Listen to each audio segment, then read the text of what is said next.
Hey, everybody, welcome back to another edition of Printing's Alive with me, your host, Warren Werbitt. Today's guest is special, as all my guests are special, but maybe a little more special because he does things a little differently. We got Ben Glazier from Glazier Design over the pond in the UK. How you doing, Ben? Very good. Great to see you, Warren. It's good to catch up after a little while. Yeah, it's been a little while. You're one busy guy, right? Yes, it has been non-stop for the last couple of years we've been talking about doing this, haven't we? Yep. Since and even longer than that, possibly when we met up in Portugal. So yeah, Well, great and to I be had the here. I had the other podcast too, but I couldn't wait Yeah, yeah. anymore, so I switched the name of it and I tried again. Right. So glad that you could join us. Really happy. Of course, as always, I have all this stuff written and then I can't read it or do anything with it. So we'll just wing it.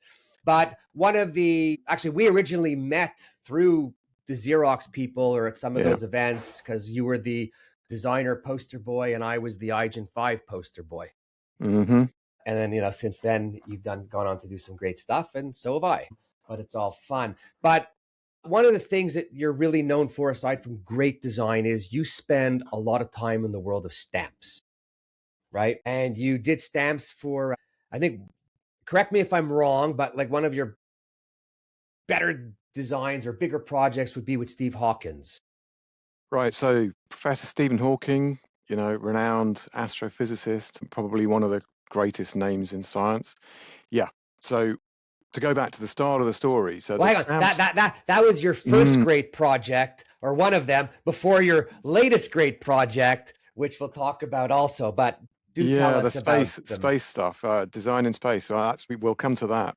Great. So Stephen Hawking, yeah. So we helped set up all the graphics and the brand for the Stephen Hawking Foundation, which was the body that Professor Hawking set up in his lifetime to try and achieve some specific aims that he wanted to achieve, like setting up space camps, sharing education, and whatever. So we were working with Professor Hawking on his designs.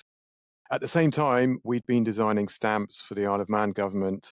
Isle of Man is that little island between Ireland and Wales, right in the Is middle of the that Irish where they Sea. have the TT race? Absolutely. TT races, I mean, they are known globally. People throwing themselves around that track on motorbikes. It's incredible. My favorite, actually. Yeah. I So used so to have we've a been road bike, so the only thing is we haven't done a set of stamps with TT bikes because they are very proudly kept by a few people who specialize in them. But yeah, so anyway, we've been designing for the Isle of Man Post Office quite a few sets of stamps, and we were working with Professor Hawking on the branding for his foundation and publicizing it. And actually, we went to the Isle of Man Post Office and said, look, maybe we could do a set of stamps with Professor Hawking. And they said, great, okay, come up with an idea and we'll look at it. So we came up with the idea of Einstein to Hawking, 100 years of general relativity, because it was that anniversary of 100 years since Einstein had started working on it. And if you look at Stephen Hawking's life, there are so many interesting parallels and special numbers. So of course, what we did is, as you know from most of our sets, we hide lots of information inside the stamps.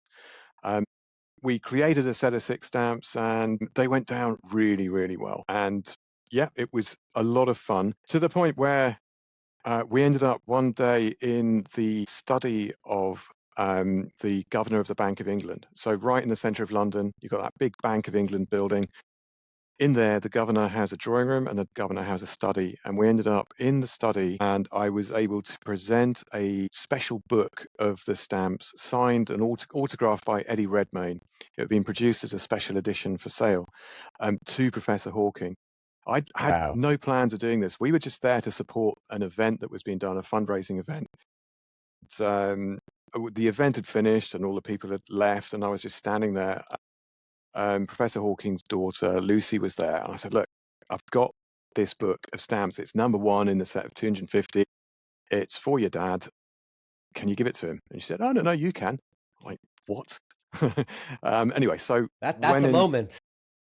went into that study. It was incredible. So the governor's study, a kind of domed, impressive place with a big desk, and Professor Hawking was getting ready to go back to Cambridge. So his attendants were getting him ready for the journey, traveling by vehicle, obviously with all the machines that kept him alive. I kind of stood there awkwardly and said, "Oh, Professor Hawking, it's a great pleasure to have worked with you on those stamps and with the foundation. And here's a special book signed by Eddie Redmayne." And and I sort of kind of turned around and said, "Thanks very much and goodbye," and sort of went to leave. And then the machine started going beep, beep, beep, beep, beep. I was like, "Oh no, oh no, what have I done?" I killed him. And Shit. no. So one of the attendants said, "No, no, you've got to wait. He wants to say something." And so because he typed every word with his eyelid and every character and every syllable, he was absolutely shattered after giving the presentation. And so it took him a little while. I think I must have stood there for maybe 5 or 6 minutes while he typed a message, "Thank you very much." And that was like, whoa, hang on a second, is this real? And it really was a special moment. And funny enough, we still work with Lucy Hawking. So she's an author. She's a author of children's books. She's got a series with George, who's a young astronaut, and now her latest series of books is Princess Olivia, who investigates climate change catastrophes around the world. And so we're still working with Hawking's through Lucy, and it was probably, was it the greatest honor? Was it the greatest moment of my working life? I think so. Yeah, we've had some pretty amazing things, and we'll talk about the space stuff later. But I think when you meet an icon, being someone who had studied a bit of physics and stuff at school and tried to read Brief History of Time and maybe not quite succeeded, when you meet an icon like that and get to work with them and they become a normal human being that you can talk to, or the very small chances I had to address him, and it really was an amazing experience. And that's the kind of thing I try to tell students of design, that design, it can take you anywhere. It's taken me obviously to the Isle of Man, but it's taken me into special buildings in London where we've presented sets of stamps. It's taken me down over to Houston, onto the floor of Mission Control, and all kinds of places. So yeah, it's Wow. fun. Listen, if anything, we're all responsible for our journey. So whether it's design or not design, right? If one wants to set their mind and actually do something, then we're all capable. When you're fortunate, and as you're sitting and you're talking about, presenting to him and standing there, I'm thinking, okay, like what could I ask? What could I ask? And I don't know that there's anything I could ask because I'm mesmerized by the fact that you were there. I could only imagine what it was like to be standing there, Quite like just nerve-wracking. with your jaw probably on the ground and someone saying close your mouth. Yeah, sweat pouring off me. Yeah, I mean, there's nothing meaningful that I could have said other than that it was a great pleasure and a great honor to have worked on that set. But I mean, Yeah. that's the other thing. So you get to meet the most interesting people. I touched on some of the space stamps that we've done, and that's a whole story in itself. So when because we worked with Stephen Hawking, when it came up to the 50th anniversary of the moon landing, so Apollo 11 mission, I had a burning desire to do a set of stamps on the 50th anniversary. And so I wrote to someone at NASA, or I got a contact through someone in the space industry in the Isle of Man, wrote to NASA and said, "Hey, I'm Stephen Hawking's designer, and I'd like to do a set of stamps to mark the 50th anniversary of the moon landing with the Isle of Man government and NASA." I got Nice an intro. Nice intro to get in. Do you know it? I think it might have helped because A little 30 bit. minutes later, 30 The minutes phone later, rings. I got a reply, Wow. and this person said, "Look, I'm going to put you in touch with Dave, who is one of the Apollo historians." Sure enough, put me in touch. We put the idea to the Isle of Man post office, and we got this incredible connection to a guy called Chris Stott. Now, Chris has a space company, Moonstar Luna. Last year, he put a mission on the moon, and we'll come back to that story as well, because that's kind of amazing. So he acted as our kind of liaison with NASA, and he knew George Abbey quite well. So George Abbey was one of the instrumental people in the Apollo missions. He chose crew. Apollo 13 played a key part in bringing them home. There's a reason why I wanted to do this set of stamps, because I was born 30 minutes after Buzz and Neil got back into the command module with Michael Collins, who'd been Cool. circling the moon. So every birthday for the whole of my childhood, my mum would say, "Oh, you were born during the moon landing, and I was there in labor watching it all happen." So it kind of tracked me through my life, and it became a bit of a fascination. So I've always been That's cool fascinated though. by space. That's you never know how one thing brings somebody to somewhere, right? It's Absolutely. it's pretty cool. But how did you get into stamps though first? Because not everybody wakes up and they're designing stamps. Well, there's another weird story. So there is an ancient livery company in London, in the city of London, called the Worshipful Company of Bowyers. They are one of the great livery companies that made up the bodies that ran the city of London many years ago. I think they got their charter in about 1315, and they made longbows. And I'm a longbow archer, so I'm also a member of the Bowyers. When the Bowyers and other warrior companies got together and they wanted to mark the 600th anniversary of the Battle of Agincourt, one of the people asked me to design a logo and a website for it. So we did a really simple Agincourt 600 logo, built a website for the livery companies to track what was going on in the events over the year marking the 600th anniversary since the battle. And as part of it, we developed this logo, and there was a great big service at Westminster Abbey. And at Westminster Abbey, you've got Henry V's tomb, and he's buried in the tomb down there, quite an important person. And during a service, they brought out his helm and his buckler and his sword and paraded them down the Abbey. And it was an incredible event. But to get people there, they had to send out invitations. The invitations went out through a special deal with the Isle of Man Post Office, who do special rates for things. And they wanted to do a stamp customized to go on the cover. So I got a phone call from Maxine at the Isle of Man Post Office, who said, we'd like to use your logo on a stamp. Would that be okay? I said, yes, Of I love course. stamps, and that's pretty cool. Anyway, we got chatting, and she said, okay, you're a design company. Would you like to design some stamps?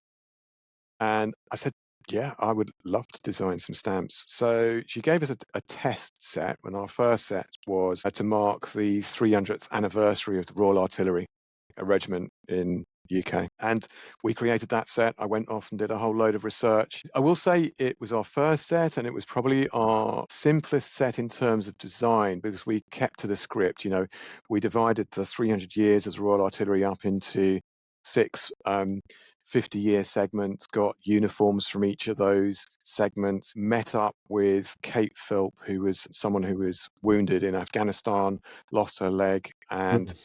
went to the North Pole with Prince Harry. You know, she was one of these incredible people that did so much for charity, and she happened to be Royal Artillery. And so we got to feature her on the stamp. Now, usually you can't put living people on stamps because anything might happen. So it's generally a not the done thing to put a living person on a stamp. We've got special dispensation, and of course these stamps always have to get royal approval. Isle of Man government, Isle of Man Post Office, they have their own currency and they have their own post office, but their stamps still bear the head of the monarch. And at the time, obviously, it was the Queen.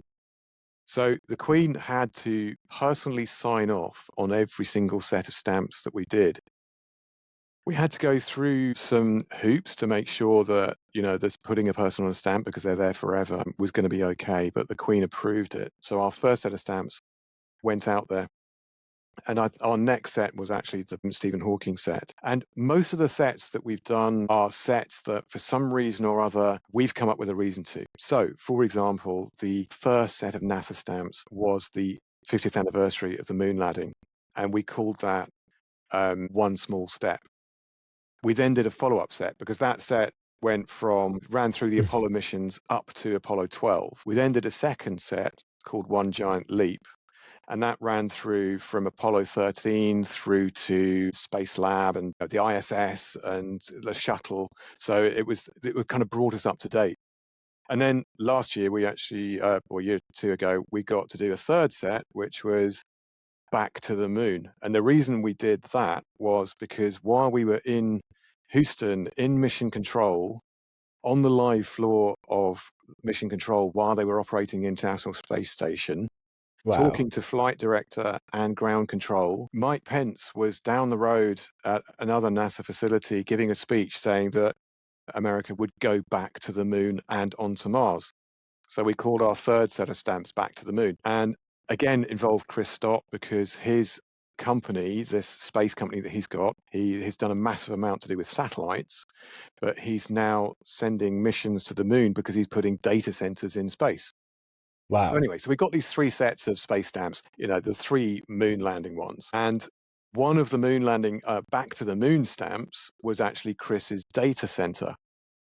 And that data center went to the moon last year in February aboard the Intuitive Machines 2 mission. The lander Athena had his data center on the side. When it landed, it toppled and fell on the solar panels, so it lost power fairly quickly. Before it lost power, it managed to transmit a picture back to Earth of the legs of Athena lying with the feet pointing up, and the Earth in the far distance, and you can see the surface of the moon, and you can see it on moonlandingstamps.com. And that one picture that came back to Earth from that data center, the reason why it's so special is that before it left, Chris loaded all of our sets of stamps onto the data center. Wow. So on the surface of the moon, all of our space stamps, so we did a set for the 50th anniversary of 2001: A Space Odyssey, and we did all the other NASA stamps. They are all sitting on the surface of the moon. And I must admit that the day that landed and we got safe confirmation and the image back that they'd landed on the moon, I must admit that I did go to the pub and have a little celebration and then walk home staring up at the moon thinking, I've got work up there.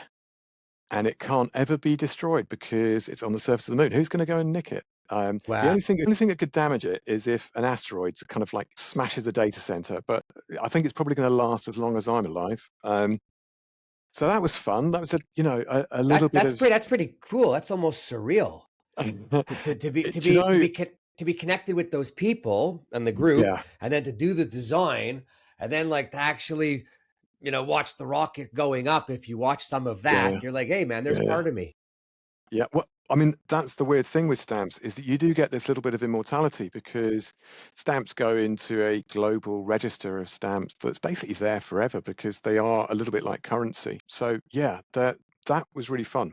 Now, the interesting thing is, and you mentioned it earlier on, Oceans to the Stars, Chris's wife, Nicole, is a NASA astronaut.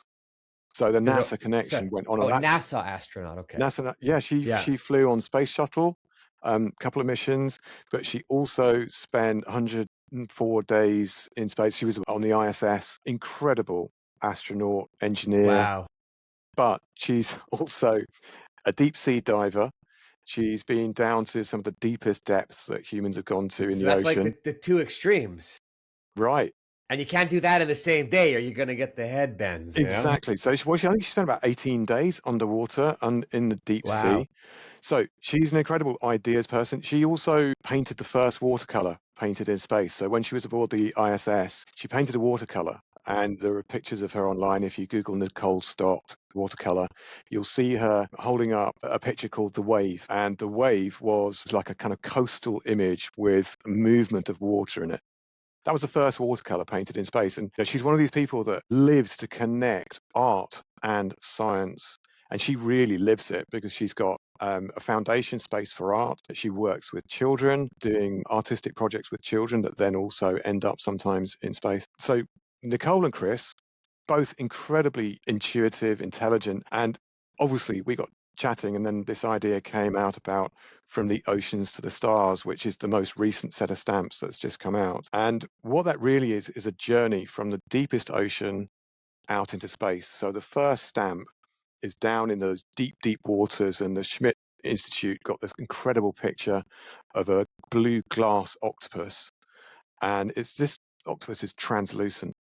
The next picture takes us up to kind of coastal waters around the Isle of Man. And there's a nudibranch, which is like a little life form that effectively feeds all the other larger life forms. We then go up to one of those larger life forms, which is an albino whale. Matt Porteous, raw photographer, took this incredible image of an albino whale. And then as we kind of get up to the surface of the waters, we then move out to, on the fourth stamp, a picture of the Isle of Man taken from the International Space Station. And it's this little jewel set in a sea of silver, and it just glowing, and you can see the curve of the Earth as it, and the shimmer of the sun as it shines off the ocean around it. And then we move further out again, and one of the most famous NASA pictures is the blue marble, Earth taken on one of the Apollo missions from a great distance, and it just looks like a blue marble that you could flick or spin, and one of the NASA astronauts kind of referred to it as that. And then we turn around in the last stamp, and look out towards the Trifid Nebula, and it's a picture from the Vera C. Rubin Observatory, and they let us use it in the stamps. So you've got this journey from the deepest ocean up through ocean waters, up into space, looking back at Earth, and then looking out at our future, at our destiny, out amongst the stars.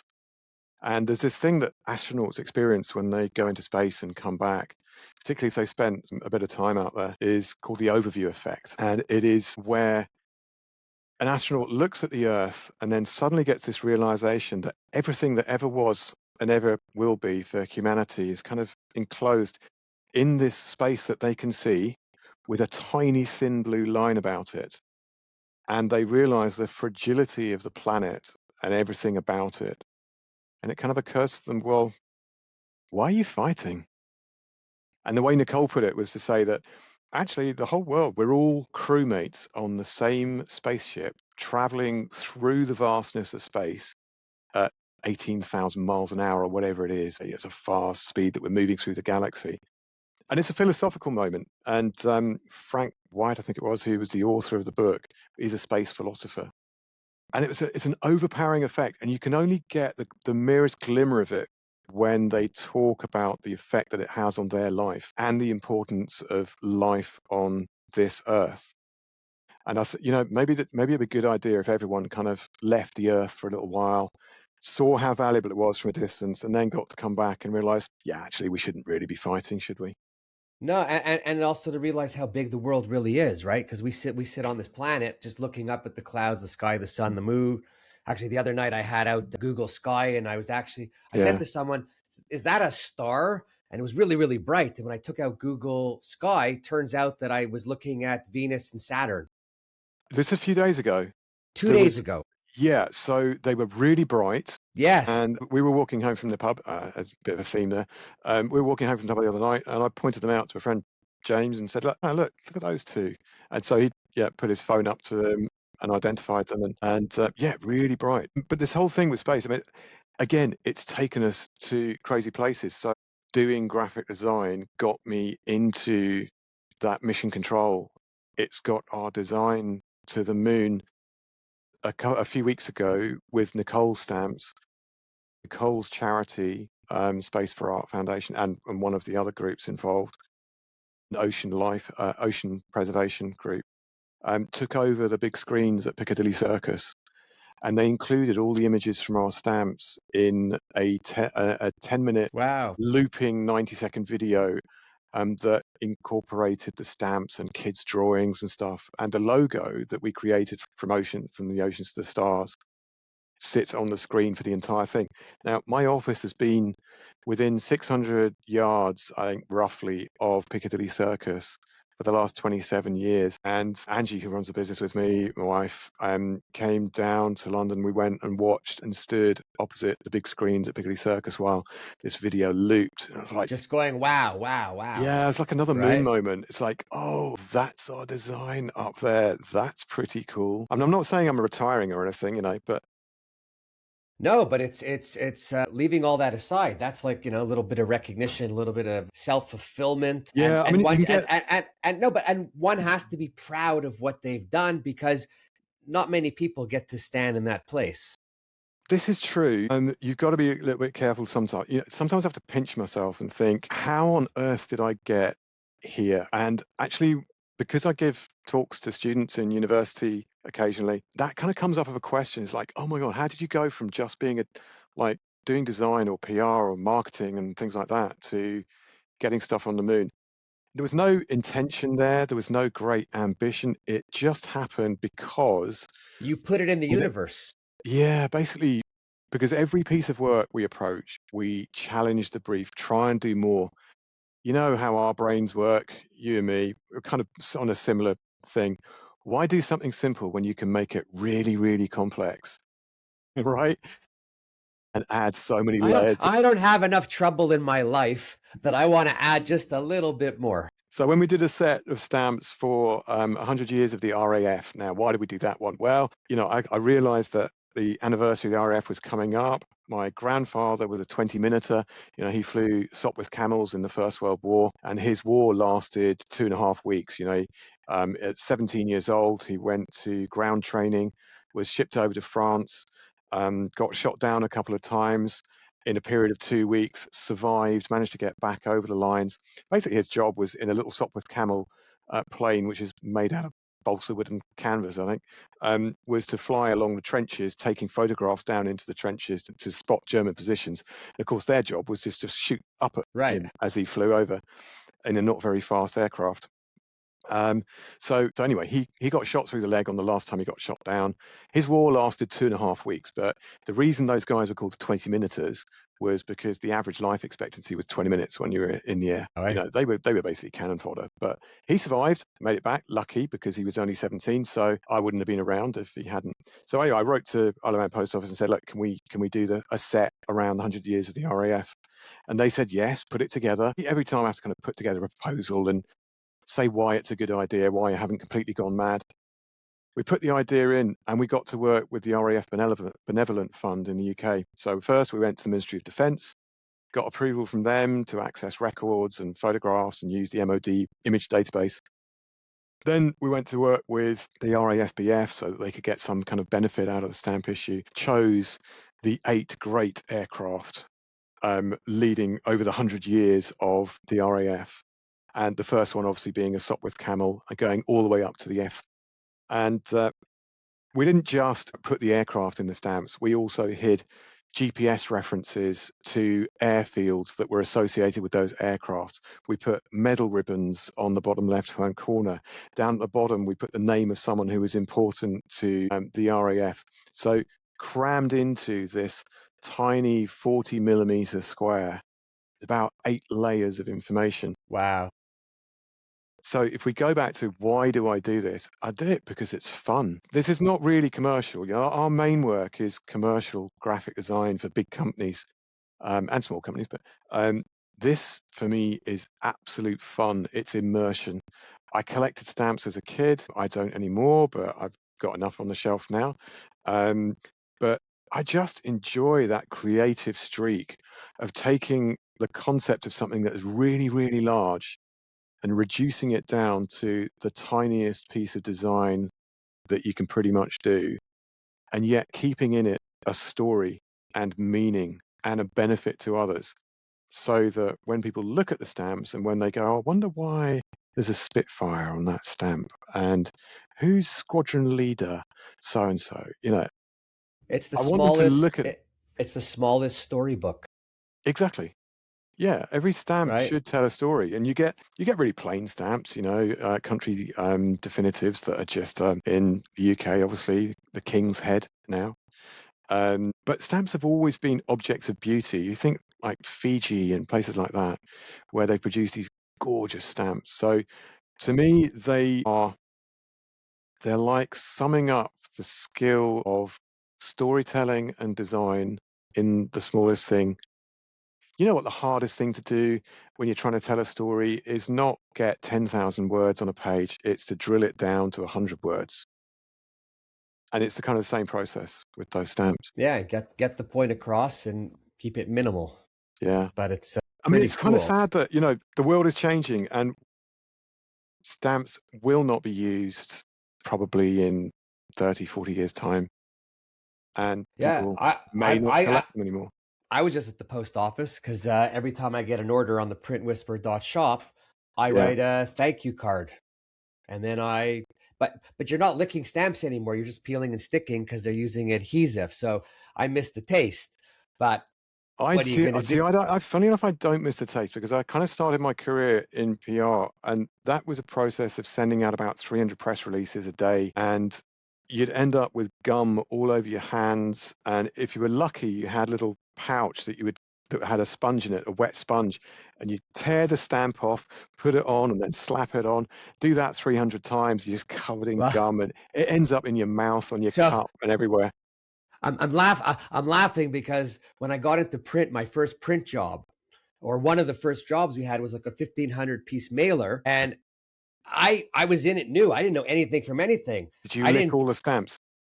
not only licked the stamps, probably licked the envelopes closed, but nobody even told me about the bank where they have the sponge for counting money, which is the same sponge. And at the end of the day, it's like my Yeah, tongue was swollen, and that's why I made fun of the taste. I don't ever want to yeah. lick another stamp again. But I think, Self-adhesives, right? So this is another interesting development. Self-adhesives are great because what that's also given the ability to do is to have a self-adhesive sheet of pre-cut, so kiss cut sheet with a template that you then create a design for that template, and you can print them digitally. So usually they were lithographic work, it was offset printing, many colors, perfect registration, and the change with digital printing, the ability to do short runs of stamps has I was meant that gonna. we can pretty much customize them. So you can do, because of variable data, if you design something in InDesign, you can use variable data, populate the sheet with unique numbers, unique messages. Theoretically, you can do one sheet of stamps for a person. So with their name on it. Now, of course, Well, actually, I think here in Canada, I think the post office does that for people yeah, as a smilers. Yeah. yeah. And people buy them for if they have a party, if they're doing something, or for Yeah. whatever their reason is. But it's interesting. So you're talking about like doing marketing mailings. What is the one piece of marketing with a guaranteed 100% open rate? It's a hand-addressed envelope with a real stamp on it, because who would not open that, right? It could be a Christmas card from your gran with £5 in it, or It it could be a personal letter of thanks from someone, but you're not going to just bin it, are you? Because if it's hand-addressed and it's got a real stamp on, that means someone physically did that, not a machine. Someone physically well, did that. well, it's not only physically did. Yeah, they took the time to do it. That's Yeah. what I think that. I mean, listen, I open up anything that has my name on it. When I see a handwritten letter, I'm like, oh my God, who sent me something? And I'm Yeah, top of the actually pile. excited. I'm excited before I open it because it is handwritten, and only to find out there's something folded in there that's Some machine evil made. marketing person has just used the greatest piece of marketing to and then fool and then you. I'm like, damn, you got me again. Yeah, But so but that's you a good notice it. that's good for people listening that do direct mail. Offer up to your customers the idea of handwritten envelopes and Yeah, track how many more openings you get versus the machine made that would be really type. interesting. And then also employ a 17-year-old who has no clue that you shouldn't lick these things and stick them on there. Exactly. Give And then someone a just job. Give someone a job. and film them for like the shift while and see how they Yeah. start off and how they end, right? Yeah. It's kind of yeah, it's everything's kind of But changing. printing So counts, printing, like the tangibility of it. It's another reason why I like stamps, because they're tangible. They're real things. They're objects that people prize. So they have value.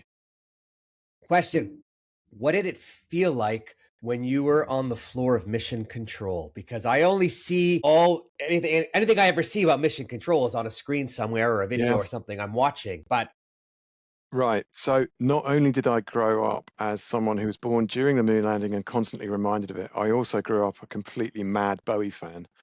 So obviously the person I wanted to talk to was ground control. And we went into Mission Control. So we were with George Abbey and the current director of, so George Abbey's a former director of Johnson. And we went in with then current director of Johnson, and Chris Stott was there as well. And we went in, and the first desk they took us to was ground control. So I got to talk to ground control, and she was fascinating. And then we went back to see flight director right over at the back of Mission Control. And you can watch NASA TV, or I think it just streams constantly from right, that Mission yeah, Control room. So you can see there's kind of two banks of desks, and then there's the great big screens ahead, and then more screens above. And those are giving constant feedback and information on position, battery power. And when we went in there, they were doing a battery change out in part of the ISS. And so there were loads of things flashing yellow, and, people like concentrating really hard on what they were doing. But having watched so many films, and being a bit of a kind of sci-fi addict as well, it was an incredible moment to be on the floor there. I was gonna ask, is it as as awesome as I would see, because I'm watching all the same films as you, and Yeah. there's something about that big screen that takes up the whole wall with whatever they have going on it, and different imagery and Well, I whatnot. hope you've watched For All Mankind, because that is such an awesome series. A reimagining of the space race and the space story. And the tension in the rooms then was palpable, and I think it still is because they're dealing with lives as far away from us as we can get. They have an incredible responsibility. They're constantly delivering. It's an awe-inspiring. It makes you feel very small. I think it makes you feel very humble when you look around the room and think, "Wow." I guess kind of similar to the Hawking experience, it made me feel humble and like, should I really be here? Yeah, and That was amazing. everyone in the room is really tiny compared to, you're seeing the universe. Like, we're all sitting on the planet, we're all walking, doing what we do, living our lives, not really aware of much other than the stuff in front of us. And then, if you ever take a few minutes to look back and you look up, like, I always refer to us as little ants in an ant home scurrying around, and imagine every office building was glass and you could see in. Yeah. And that's all we're doing. And then I'm wondering about the other planet out there, because there's no way it's just us in It this can't vast. possibly be if you look at the billions upon billions upon billions of stars just in the known universe, and with so many billions of those having planets. I think it'd be quite arrogant of the human race to think that the entire universe was made just for us. Again, this overview effect. You were talking about ants in the anthill. Well, imagine what it's like to be aboard the ISS or even further out, and you look down at Earth. So I asked the team a question, particularly Nicole. When, imagine you're on a spacewalk outside the International Space Station, okay? You're tethered to the space station and the Earth is there in front of you. We know what gravity does, but you're in a position where you're orbiting, and you're tethered. Would your brain tell you that as you stood there with the ISS behind you, just floating in space, would you fall? Would you feel like you were falling?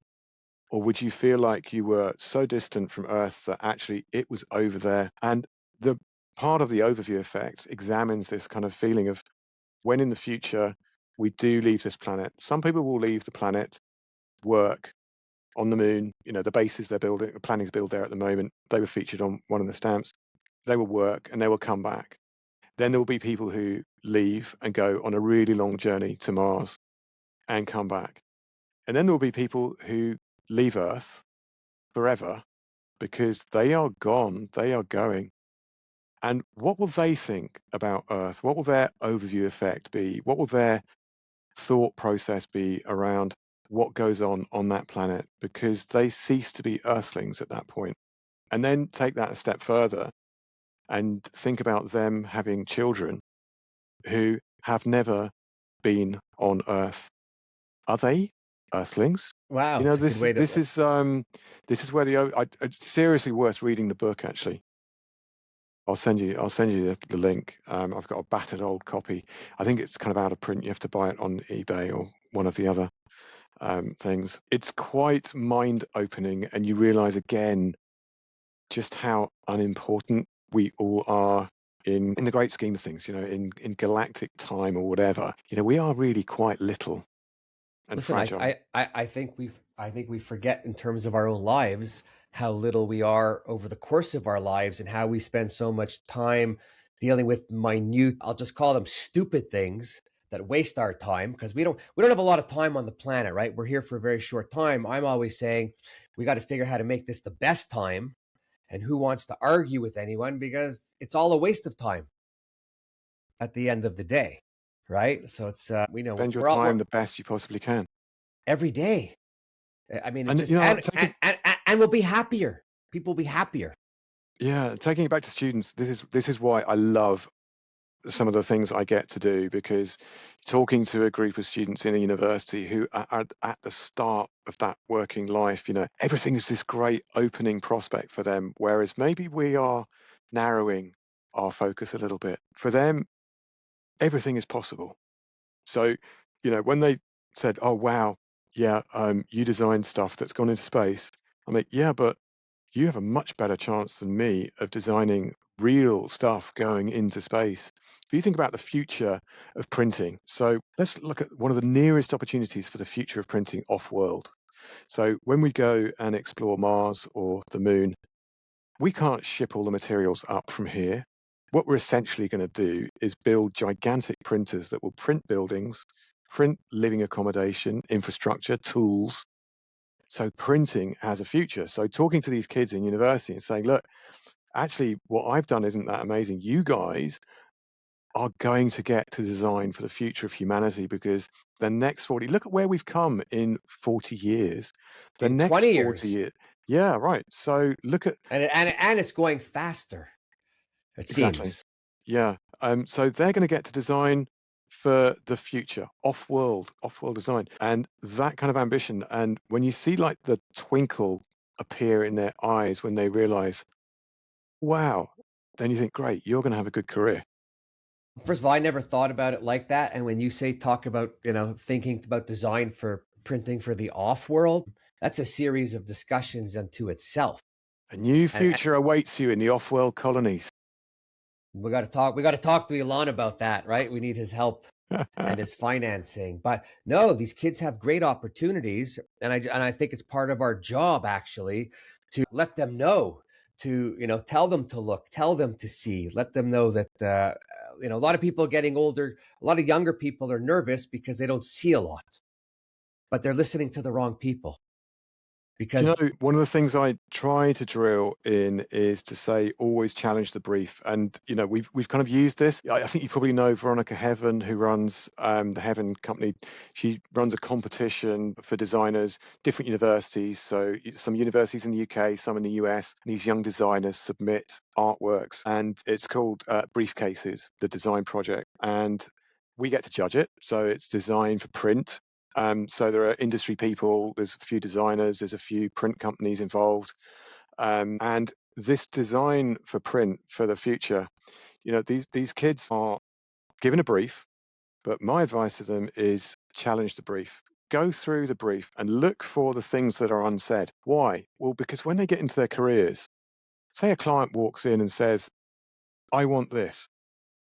And if you take that literally and say, right, okay, I'll do that then. And there you go. And it's done. No imagination. What if you challenge the brief? If you go beyond what that person's asking, and because they may not know about all the possibilities of design and print. And that's why we kept on getting into those specialty embellishments talks, sort of adding gold and adding fluorescent pink and things like that. And we still teach that, by the way. The difference really for these people is that if you challenge the brief, you are giving the customer more than they expected. They're happy. You may get a better job out of it. You're happy. The customer it's receiving the print at the end of the day gets more than they could possibly have expected. So they're happy. So always question, I'd say just don't take anything in life at face value. well, Always question it. listen, even if you're in sales and a lot of print, and this is industry issue for me, but a lot of print, people call up, they need something, salespeople go in and they've just become order takers and they don't offer up Yeah. one other stitch of thought, advice, experience. And then they go back and they quote, and then everything is just about the price because everyone gives quality and all that other bullshit. Right. But I always found when you go in and you try to have those conversations, whether they do something or not in the end is irrelevant. It's the conversation to let them know you're thinking and you'd like to push it a little. And they might not be in the mood to try it right now, but all of a sudden something happens in their business a little while later and they're like, okay, time to push it. Yeah, absolutely right. Right. Jobs come back years later sometimes. They're like, oh, Ben, you were talking about that thing that you do with gold and what, can we try that now? And of course, some people, if they've got a set budget, you can't question it, but you can always float an idea for free, because ideas, you know, give someone an idea and they might start thinking and think, okay, you know what, next time I'm writing, you know, a request, then maybe I'll just explore some other options. I think that comes down to why I've had fun doing what I Sorry, do. you mentioned budget. So the other funny thing about that is when you have those conversations and you bring some samples and you bring different ideas to the table that no one else has, it's rather interesting how that budget could be bumped up a little bit when somebody wants to. Yeah, amazing how flexible it is when it matters. Yeah. Yeah, So exactly.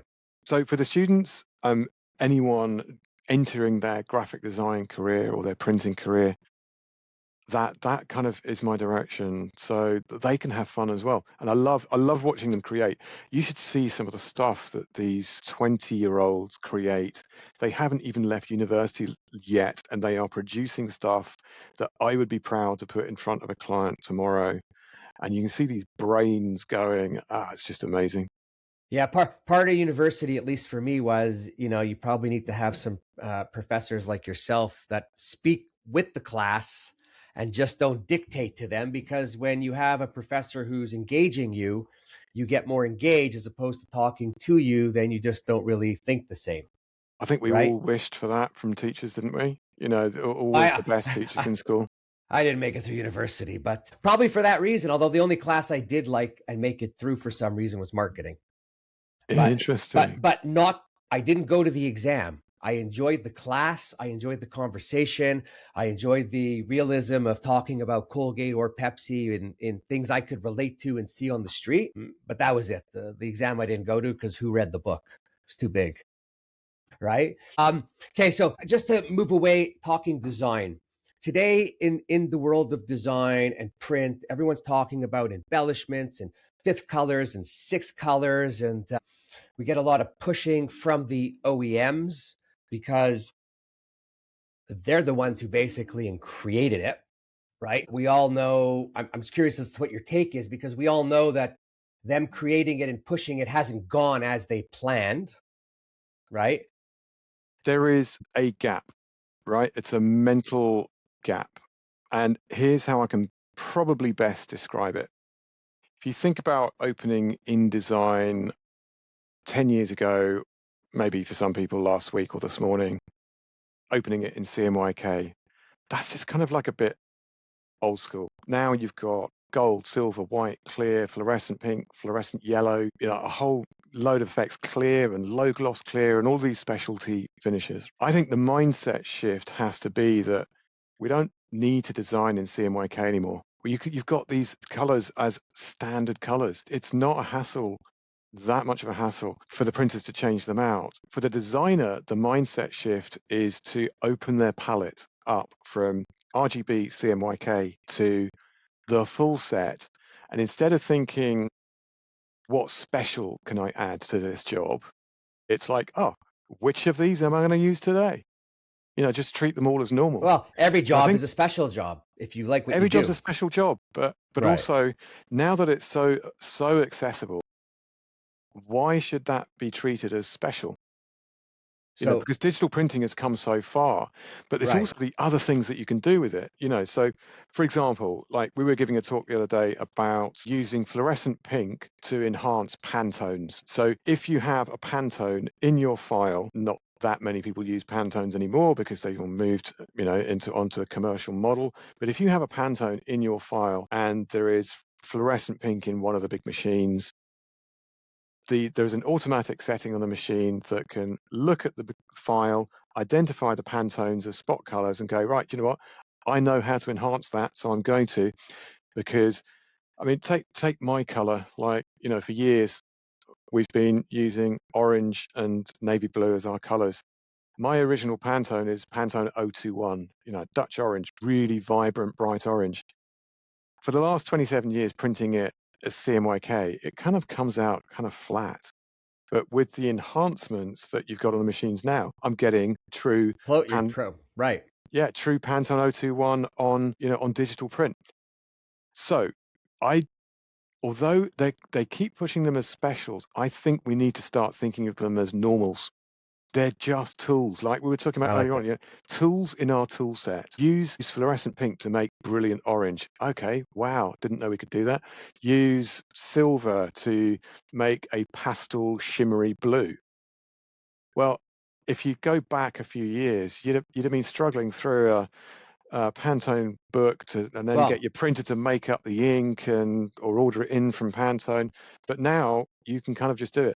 There's one other gap that I want to point out is that at the moment, the software, it's not as easy to see on screen. So what you see is not what you get. So you have to have it. actually, there's a couple people that have come out. Hmm. Mark G's of Color Logic I know. Yeah, and I want to call them out in a good way, because some of these press manufacturers, digital, they get a color gamut of, I'm going to just say, 40 or 50 shades of a pink. With Color Logic software, they could take that pink and show you and print you 200 shades of it. And I don't know why, because when we met, it was the first Dygen 5 that that's I got right. Yeah. with those three ridiculous colors that you couldn't sell. But today, I don't know why, for the few dollars that it is, the OEMs are not taking it upon themselves to buy his system, put it in, and set everyone up from the get-go, because it gets harder to train or teach once it's there and it's later on, right? And then my question to you is, the OEMs are running to printers. I don't think they spend enough time with the designers, because my experience as a print salesperson, and I was selling high-end print and colors and UV and all that shit. And when I would go to a client and I would suggest whatever embellishments, colors, enhancements, I would get, you're just a printer. What do you know about anything?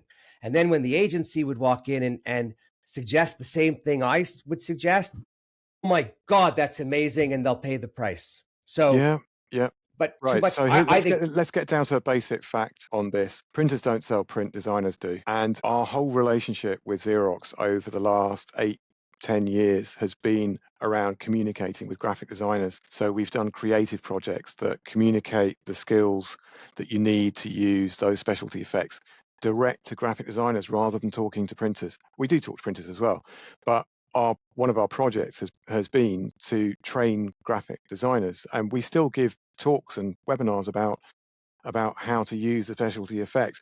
But my focus in them is about changing the mindset of the designer to think these are accessible. I should be talking to my printer every day, certainly at the start of every job, to find out what special new sweets he's got in the box, to find out what new print techniques are there. And if you've got someone who's educational at the printer, but hang on. But on that comment, I say to the printer, why are you not reaching out every day to the people that your customers are, letting them know exactly what you do? And the reason for that is most of these printers are not maximizing or utilizing the machines for what their full potential is. There are about 5 or 6 different things that we could all do better. Designers could be more inquiring. We could be talking to our printers more. And I must admit, for whenever we've taken on a graphic designer, I don't know if you ever came over to Glenn's place in London. So they had big machines, digital presses, and they had litho presses and finishing machines. I would always get designers to spend a day or at least a few hours getting their head inside the machines so that they can get that mental click point of this is how the machine works. I think that's really important. So at one end, it's a mindset shift for designers so that when you leave university, you don't stop learning, that you carry on learning. In the industry, your best sources are the design communities, but also the printers who are running the tools that you then print on. And I think sometimes we are not inquiring enough. We're all busy. We're all working probably too many hours. How many times a day do you think, oh, do you know what? I wonder what new effects my guys have got. And actually, we should probably make more time for that. So I don't criticize anyone for not being able to sell those effects or not being able to use them, because it's just the mindset that you happen to be in. If you can be a little bit more inquiring, you will get more out of it. It's a good rule of life, isn't it? Give more, get more. If you give more time to something, if you ask more questions, you'll get more out of everything.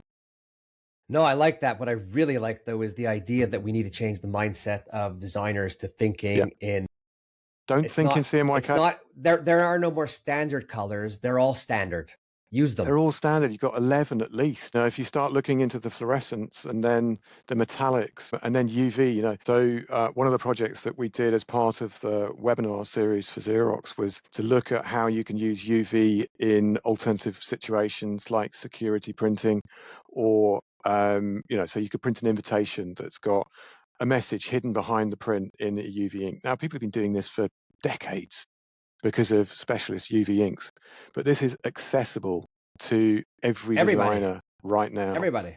So Yeah, that's our tool set. We should always look at all the tools in the tool set, and then but use that at the creative point. So that's possibly another problem, is that the designer who's creating this maybe doesn't get their hands on it until slightly too late. So by the time it gets to them, there's already a really strict brief, layout, designs, whatever. The smaller companies, the smaller clients, obviously you get more chance to be creative. So I think we go also beyond the designers to people selling the design, the creative directors, and then over into the marketing directors. When everyone realizes that all of these specialty embellishments are at our fingertips, I mean, literally, you can have tactile print now, standard digital print, run a few layers, multipass it, and you start building up layers. Zoltan the yeah, Magnificent, and his incredible multi-layered business cards that build up a wonderful surface. He's a guy who likes to experiment, and he's a genius. And you remember seeing his samples. We've all got access to it. So yeah, carry on yeah. learning. On the print side, I find that the printers also need to step it up to be equal to the designers in wanting to advise what they have, show what they have. There's not enough printers doing enough of their own samples or their own R&D within their own companies on their presses to see how far they could push the button. Yeah, only Right? so many hours in a day, and we know what it's like. Yeah, we'll do that on Friday afternoon, and then Friday afternoon drifts to next Friday afternoon, and the next one, the next. Well, So that's a yeah, but classic problem, isn't it? yeah, but I've learned with that you have to schedule it as if it's a job, and the job is your Yeah. company, and talk about it as a job. And yes, if something comes in rush, like it's discipline. Yeah, don't worry. In my job list, I've got at least 15 jobs for Glazier Design that we haven't done, like new website, new graphics, new this, new plumbers' pipes, always leaking because they're always fixing their customers' pipes. So yeah, we do take a step back and work on the business. And I suggest to some printers even go out and connect, team up with a designer. Yeah. And and because everybody's busy, I say to everybody, so barter. You could do print for the designer could do design for you, but everyone should know that it's full price for everyone. So it's not a negotiation. The price is the price, but there'll be no cash leaving your hands, so there's no cash flow issue. That's how we worked with Glenn and his guys. We had this great relationship. We were in the same building, and actually, that is the very start of our story of working with embellishments. Was that they got the Iridesse machine into the UK first, and they had it on testing for a few months. And the first commercial job that was run on that machine was the invitation to Stephen Hawking's memorial service at Westminster Abbey Oh, I after remember seeing that. That was after he beautiful. died. That started a dialogue with Xerox about what is it that designers need to know. And that has led years later to us now talking to designers on a regular basis, talking about specialty effects and how you can use them, new presses, existing presses. Again, I love it. I don't know, maybe I should have been a teacher. I No, love better, that better, kind of better to sharing of, better to be a part-time teacher where you can go in and give a few yeah, and then speaks leave before you have to do any because marking. they're right because well, there is no marking when you do that. Otherwise, you'd hate it after, right? Do you know what? You're But you're that's the whole thing. It's like, when does a job, when does it become a job? It's like when you have to do it. Yeah, like So, so I fish all the time, and I have friends who say to me, "Oh, you should be a fishing guide." no, And no, I said the minute I do that, I'm not fishing anymore. it's a job. Yeah, No, but I'm yeah, not fishing. It's the yeah, people in the yeah. boat fishing. I'm just Yeah, pointing. yeah, exactly. Forget that. Forget that. I don't Yeah, want to no, be no, a. keep the fun. I mean, I guess going full circle back to the stamps, because the stamps for us are not truly commercial. We it's not, it's a set government rate for them, and it doesn't reflect true commerciality. So I put as much work into them as I like, knowing that it won't affect the price that we charge, Well, that's and a I have pride job. fun. That's a pride job, right? Yeah, it is. Yeah, yeah, It's a passion project, even though you're it is. getting paid some. Yeah.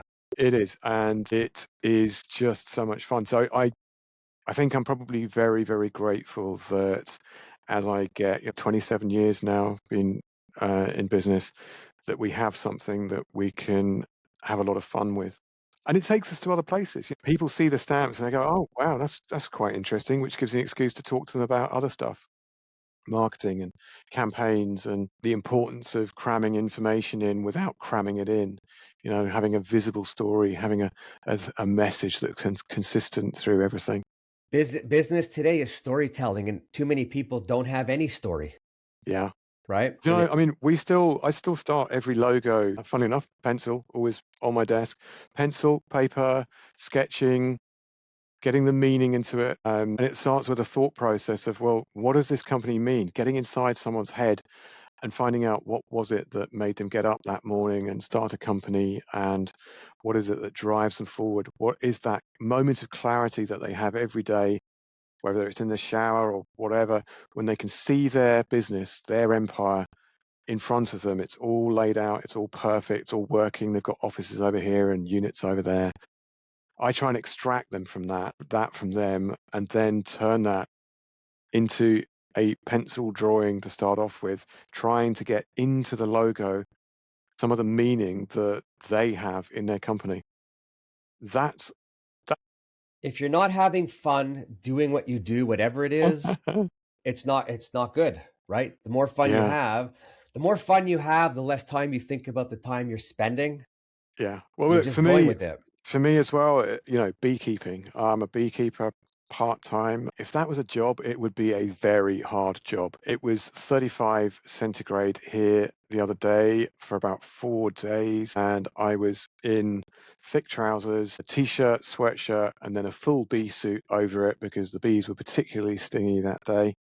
And 35 degrees C is about 95, I think, in your money. Well, And we're in Celsius. oh, It's the yeah, US. The love. US is Fahrenheit. Yeah, yeah, yeah. So it was kind of hot, and I was lugging around boxes of bees and honey, and they were trying to sting me, and I was loving it, every minute of it, because it is the absolute opposite of work. You know, I'm there alone. If I'm stressed, the bees sense it, and they don't give any quarter. And if you're stressed, they'll be stressed, they'll sting you. So, you know, it's the absolute opposite. Now, if someone said to me, it was like, "Oh gosh, you're so good at this, and you've got 11 hives." Well, you know, if you had like 100 hives, you could probably have like an income. I think, yeah, but then I'd spend all day in really hot temperatures because it's a summer sport, Being and uncomfortable. being uncomfortable, getting stung, and it would be a job. No thanks. So, Yeah, no, yeah, you have to. Everybody has to watch what they wish for, right? And you have to know where to make your place and how you do certain things and how you do others. And but it doesn't matter if you're passionate about your work or your hobby, you're guaranteed to succeed. And succeed, I mean, be happy, because that's really what it is in the simplest thing. It's not always about the money, right? The money's great, and we all need it to go do our other things. But I don't think enough people are just happy with themselves all day with what what they're doing in life. So a little bit of good work and a little passion project on the side that keeps you going gives you a whole different outlook, right? The outlook is you get to look at the world as if you're on the moon looking back at it, but it's way bigger than the that space we live in. would be an ambition. What would I say if I was offered to go to the moon? I would kind of jump at it. So somebody I'm friendly with was friendly loosely because I know them and we could chat here and there, but was on the from Montreal, was on the SpaceX trip to the moon. Really. Yeah, and the station. And I think then it was supposed to be a 7 or 8 day trip, and due to some other issues, complications, not sure exactly what, it turned into a 17-day trip. And when I bumped into him, I was like, so like, how was it? He's like, I don't even know how to explain it. Right? It's not That's the something that thing. it's not something we could relate to. So many astronauts have written books trying to explain that incredible awakening, that feeling. Do you know, there's one thing that bugs me about most sci-fi films, you know, and TV series, and I've watched quite a few of them, is that you always see um, like the crews of these great spaceships, they're all like macho and fighting and taking drugs and drinking. People like that are not sent into space. Actually, when you look at, For All Mankind or other series where those people going into space are incredibly intelligent individuals. They are not the kind of You fighters. have you have to be. You can't be a Yeah. dummy going into space. There's And I too many think they're things to also do. very emotionally stable, and we Well, could learn all a lot around, from them. right? Yeah, Right. we could Listen, learn a lot from them. the testing they do on all of them, physical, mental, or psychological, is huge. They don't just pick a person and put them in a suit and send them up. I think for him, I think it was a year and a half, if not 2 years, of back and forth to Nassau for testing and briefing, and even throwing you in the pool with all your stuff on and seeing how long you could breathe underwater. It's all real stuff. Yeah. So the process, and then you have to have, of course, you have to be able to pay for that. But Yes. And okay, so I mean, there are lots of different parameters, but what it comes back to is that those wonderful, emotionally stable, intelligent people have so much to give back to us, and we constantly hear about, the inventions that we wouldn't have if it weren't for the space race, like fireproof materials and foam mattresses and all those kind of things that are developed for the space race. But they're also, so many of them are artists. They are rounded individuals. So, Chris Hadfield playing his guitar up in space, Nicole painting in space, Alan Bean, fantastic artist. That they are, that I think they are an inspiration to us all. That's certainly an inspiration to me. And I must admit, I do some work for a couple of companies in the space and space tech industries, and work with some pretty visionary people. And again, that it's another humbling experience. You think, like, pinch yourself, like, "Ooh, wow, how did I get here?" yeah, but they're also working with you. Aside from the great design, your passion and your interest and wanting to be there, they're relating to you, Yeah, I think when you're showing talking. interest, yeah. So right away, it's like when I'm talking to another fishing guy, where everything around us gets blocked out, and it's just, like, what are you fishing? How'd you catch it? What'd you catch it with? Blah, blah, blah. They get a guy or person who's into the whole space thing, the design and everything. You can get into conversations with them that they can't get into probably with the average person. Yeah, Right. Which is yeah. really cool. All right, we're gonna wrap it up because we'll be in outer space soon. We can go on and on and on and on. But wow, what a great conversation, and what a whole lot of learning here. I haven't spoken with anybody. Who's been on the space side of things, which is pretty cool. And then stamps in themselves are pretty cool. So you got a pretty good thing going. Thank you so much. Yeah, I'm happy. Okay, so we're gonna keep track of what you're up to and any other great crazy projects, and then we're gonna have you come back on so that we could talk about it. I particularly like and have learned a new way to think about additional colors and embellishments. And I'm going to quote you as I make a video probably tomorrow, that there are no more special colors. All of the colors is our working toolbox, which is what gives us, some of our advantages in what we do in print and design. Absolutely. Learn new skills, because new skills are what's going to guarantee your job over the next few years. New skills, adaptability, new possibilities. All of this new tech is giving us new possibilities. Well, and we learn that every day something changes a little, and a small variation sends you off in another direction. Some of the greatest things invented come from mistakes and accidents that didn't happen on purpose. Happy accidents. So that's cool. Okay, so we're gonna follow up, but first of all, it was worth the wait and staying on top of you and getting you to join, because I think the people listening should, and I hope, enjoy it as much as I enjoyed it, which is pretty cool. So thank you for your time. It's been a pleasure. Any last minute words to the audience, to the millions of viewers that I have not listening? Challenge the brief. Always ask what you can do different, more, better. Surprise people, and then you'll have more fun. We're going to leave it at that. I hope you enjoyed the show, folks. Come back for the next one. Can't wait to see you, hear you, and your comments. Cheers.